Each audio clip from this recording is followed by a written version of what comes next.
अस्सलाम वालेकुम प्यारे बच्चों। अब वक्त हुआ है अमली कायदा मेरी पहचान उर्दू सफ़ा नंबर 17।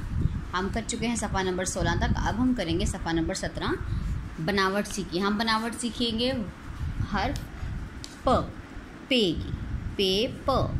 इस तरह आप उसके ऊपर लिखिए पे प पतंग।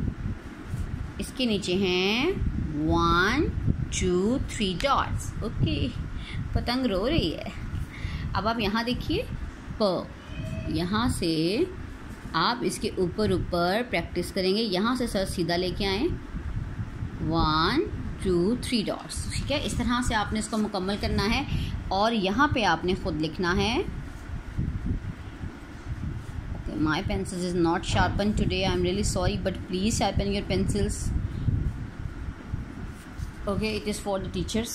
So please teachers, first of all, sharpen the pencil of the students and then let the student do their work. Okay, now प की आधी शक्ल जो है प इस तरह से आपने ये सफ़ा मुकम्मल करना है और इसकी तस्वीर मुझे व्हाट्सएप करें।